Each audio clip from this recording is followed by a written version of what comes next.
জায়গাটা ছিল ঘোড়ার বাণিজ্য কেন্দ্র, যেখানে বিভিন্ন ব্যবসায়ীরা তাদের ঘোড়ার গাড়ি নিয়ে আসতেন।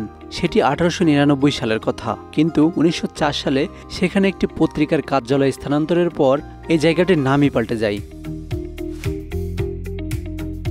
টাইমস স্কয়ার নিউ ইয়র্ক শহরের মিডটাউন ম্যানহাটনে অবস্থিত একটি সড়ক চত্বর।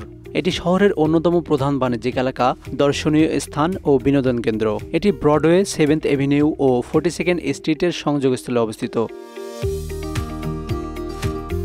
টাইমস স্কয়ারের আগে এলাকাটির নাম ছিল লং একর স্কয়ার। 1904 সালে নিউ ইয়র্ক টাইমস পত্রিকার কার্যালয় এখানে স্থানান্তরিত হওয়ার পর থেকেই এর নামকরণ করা হয় টাইমস স্কয়ার। টাইমস পত্রিকার সাথে সংযুক্ত হয়ে এটি ধীরে ধীরে পরিচিতি লাভ করে এবং একসময় নিউ ইয়র্কের অন্যতম কেন্দ্রীয় স্থান হিসেবে গড়ে ওঠে। রং বেরঙের ডিজিটাল বিলবোর্ড ও সেখানে আলো ঝলকানি, যা এলাকাটিতে আলাদা পরিচিতি দিয়েছে। এটি বিশ্বের ব্যস্ততম পথচারী এলাকার মধ্যে অন্যতম। পাশাপাশি বিশ্বের বিনোদন শিল্পের একটি প্রধান কেন্দ্র হিসেবেও টাইমস স্কয়ার ইতিমধ্যেই খ্যাতি অর্জন করেছে। টাইমস স্কয়ার বিশ্বের সবচেয়ে বেশি দর্শন করা দর্শনীয় স্থানের মধ্যে অন্যতম। আনুমানিক 5 কোটি ভ্রমণকারী টাইমস স্কয়ার ভ্রমণ করেছে।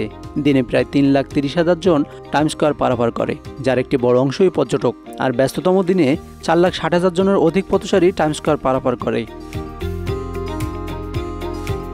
টাইমস স্কয়ার যেন জীবনের এক চলমান চিত্র, যেখানে দিন রাতের কোনো বিভেদ নেই। রাত যতই গভীর হোক না কেন, টাইমস স্কয়ারে সবসময় এক অদ্ভুত প্রাণবন্ততা বিরাজ করে। বলা হয় টাইমস স্কয়ার কখনোই ঘুমায় না। টাইমস স্কয়ারের অন্যতম আকর্ষণ হলো এর আলো। বিশ্বের যে কোনো শহরের তুলনায় টাইমস স্কয়ার যেন সবচেয়ে বেশি আলোকিত। বিশাল বিলবোর্ড, ঝলমলে বিজ্ঞাপন আর বিভিন্ন প্রতিষ্ঠানের রঙিন স্ক্রিনে পুরো এলাকা যেন এক আলো ছায়ার খেলায় পরিণত হয়।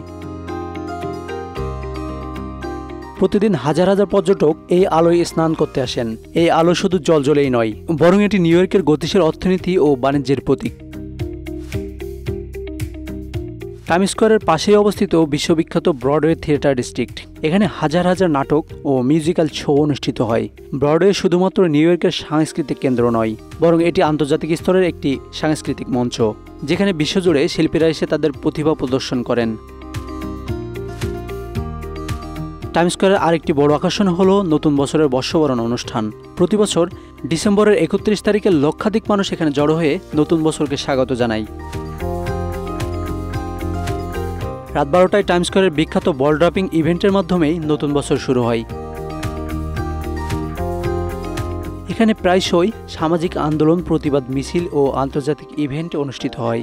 এটি একটি মুক্ত মঞ্চ, যেখানে মানুষের মত প্রকাশের স্বাধীনতা থাকে। Asanur Rahman Mithu, Bangla affairs, news desk.